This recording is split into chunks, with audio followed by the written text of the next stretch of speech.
Bueno, hoy vamos a trabajar sobre el currículum. Sí, lo principal es que no vamos a verlo como una lista de materias o temas, sino como una selección cultural que refleja las prioridades, valores y relaciones de poder de cada sociedad. En definitiva, es lo que se enseña y lo que se deja afuera, ¿sí? Y esa decisión no es una decisión casual, es una decisión política e histórica. Entonces, perdón, antes de entrar al texto de Tenti Fanfani, quiero que pensemos, ¿no?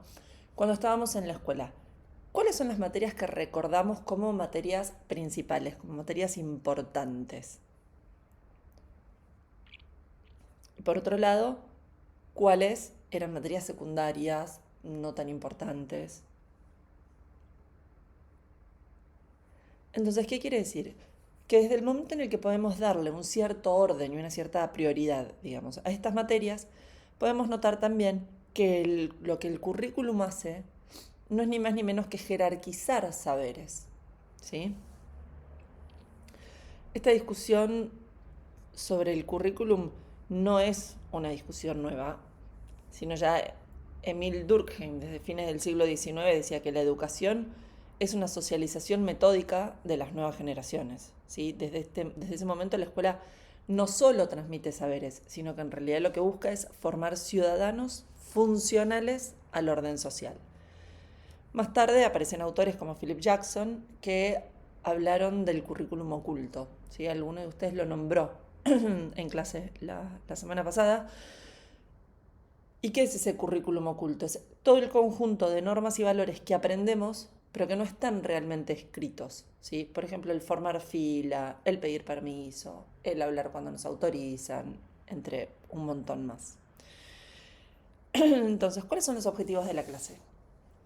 Los objetivos principales de esta clase son entender el currículum como una construcción histórica y política, poder analizar el vínculo entre currículum, poder y cultura, poder explorar las ideas de Bourdieu y de Bernstein y poder reflexionar sobre qué y cómo enseñamos hoy.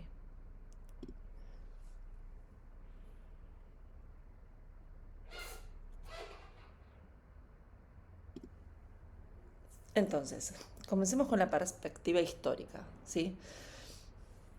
El currículum escolar no es todo el conocimiento de la humanidad, sino que es una selección parcial.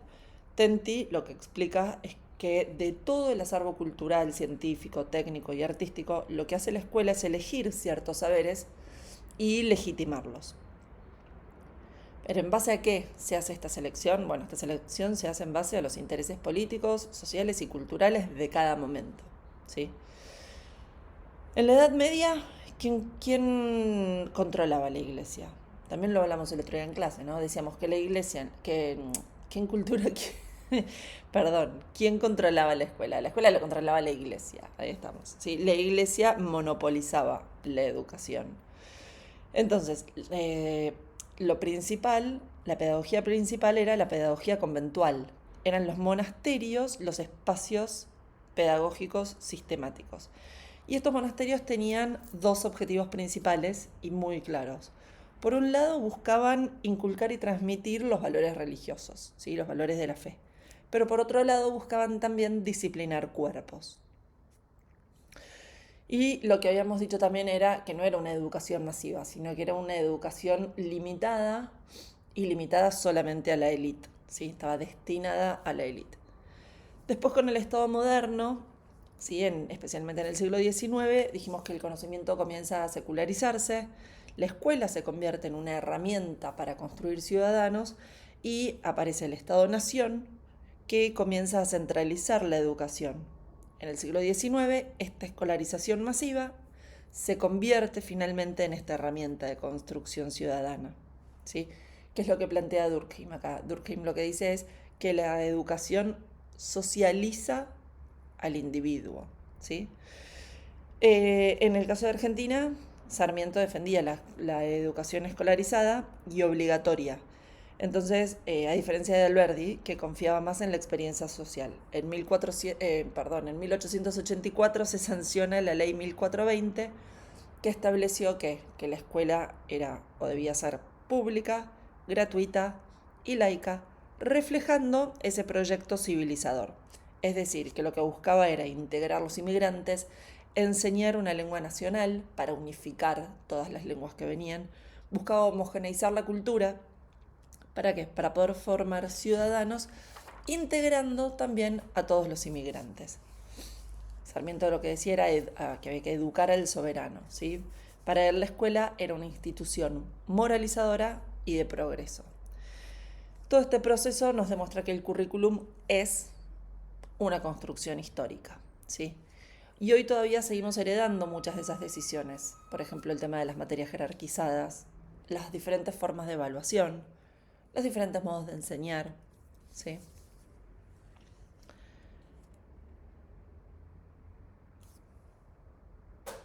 Ahora les voy a compartir, ahí estamos, un breve fragmento de Tenty sobre la arbitrariedad cultural. Lo que plantea es cómo los saberes que se enseñan no son universales, sino que representan la cultura dominante. Entonces, Pierre Bourdieu sostiene que en las sociedades divididas en clases, como en las sociedades capitalistas, la acción pedagógica es doblemente arbitraria, tanto en su contenido como en los modos de inculcación. Lo que la escuela se propone enseñar con su currículum no es una cultura universal y necesaria.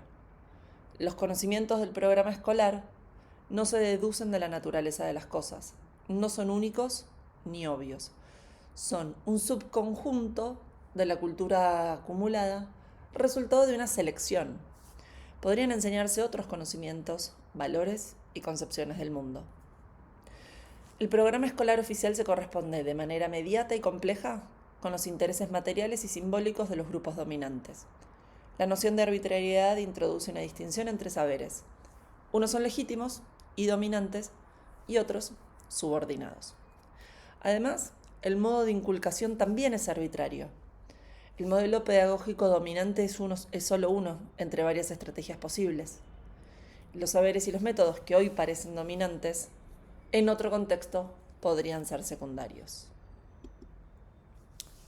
Entonces, antes de entrar con los aportes de Bourdieu, los invito a que piensen, ¿sí? O profundicen, si tienen un ratito, sobre estos conceptos, ¿sí? El currículum oculto de Philip Jackson, las diferencias entre el currículum medieval comparado con el currículum actual, ¿sí? Les voy a sumar en la bibliografía algo sobre el currículum oculto y sobre estos temas para que puedan profundizar. Ahora sí, para poder entender el currículum como herramienta de poder, Tenty trae los aportes tanto de Pierre Bourdieu como de Basil Bernstein. Vamos a comenzar con los de Bourdieu. Bourdieu analiza cómo el currículum reproduce desigualdades sociales, ¿sí? ¿Y cuáles son esas desigualdades? Por un lado tenemos el capital cultural, que es el conjunto de conocimientos, lenguajes, prácticas que la escuela valora y que los estudiantes de clase media o alta heredan de sus familias, ¿sí? El habitus, que son las disposiciones adquiridas que condicionan los gustos, las aspiraciones, las formas de pensar. Y la violencia simbólica, ¿sí? Y dice que la cultura dominante se impone como natural. Lo que no coincide con ella se desvaloriza, ¿sí? La dominante es la universal y todo el resto no. Y habla de la escuela como reproductora de desigualdad, en realidad. Entre los ejemplos en Argentina que podríamos considerar, por ejemplo, la lengua estándar versus todas las lenguas indígenas o los dialectos populares. ¿Y qué más? ¿Qué otra desigualdad? Pienso, por ejemplo, en los estudiantes que no manejan el código académico, que salen de la media, ¿no? De la norma. ¿Qué pasa? Esos alumnos, esos estudiantes son vistos como alumnos con bajo rendimiento. Y no necesariamente quiere decir que tengan una menor capacidad. Después vamos a ver los aportes de Bernstein. Bernstein nos da herramientas para analizar la estructura del currículum. Entonces, por un lado habla de clasificación. ¿Qué es esta clasificación? Es la separación de las materias. Y él marca como dos categorías, digamos. Por un lado está la fuerte, que son las materias rígidas y aisladas, ¿sí? La secundaria tradicional. Y por otro lado, la débil, que sería la integración de saberes, los proyectos disciplinarios o interdisciplinarios. Después habla del concepto de enmarcación, ¿sí? Esta enmarcación es el nivel del control docente. Volvemos a lo mismo. Marca una enmarcación fuerte, que sería la pedagogía visible, las reglas claras, la evaluación explícita. Y por otro lado, tenemos esta enmarcación débil, que sería una pedagogía más invisible, en donde a los estudiantes se les da mayor autonomía, se trabaja por proyectos, ¿sí? En definitiva, también incluiríamos acá la pedagogía Montessori. Y después tenemos los códigos lingüísticos, ¿sí? Por un lado están los códigos lingüísticos restringidos, que es lo popular y lo contextualizado, y por otro lado lo elaborado, que sería más lo abstracto, lo que es favorecido por la escuela. La escuela valora el código elaborado, ¿sí? Pero lleva una desigualdad lingüística.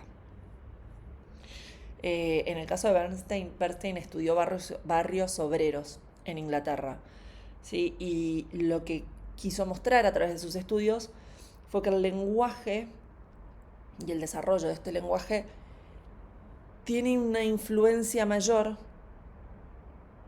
en la persona, ¿sí? Que el cociente intelectual. O sea, una persona puede llegar a tener, un niño puede llegar a tener mayor éxito escolar en base a su lenguaje y al desarrollo de su lenguaje que simplemente a su cociente intelectual.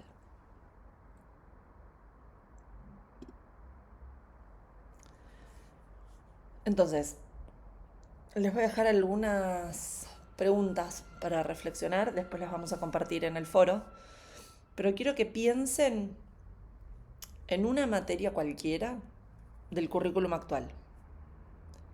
Una vez que tienen elegida esa materia, piensen por qué creen que se enseña esa materia, qué saberes importantes están quedando afuera y desde su punto de vista, ¿quiénes creen ustedes que deciden el currículum? ¿Quiénes son los actores que participan en la formación de ese currículum? Y entonces, si fueran ustedes los que tienen esa capacidad o esa posibilidad de diseñar el currículum, ¿qué currículum alternativo diseñarían? ¿Sí? Pensemos en las lenguas originarias, pensemos en los diferentes saberes comunitarios, pensemos hoy en día en la educación emocional, ¿sí? Porque si nos ponemos a pensar en todo esto, vamos a ver que la escuela no solo enseña, sino que también excluye, porque vuelvo a lo mismo. ¿Qué pasó con todas estas lenguas originarias? ¿A dónde quedaron? Entonces, vamos a ir cerrando y recordemos que Tenti propone ver el currículum como una herramienta política y cultural, ¿sí? No es una simple lista de materias como la vemos nosotros, así a la ligera. Es una decisión colectiva que refleja qué sociedad queremos construir.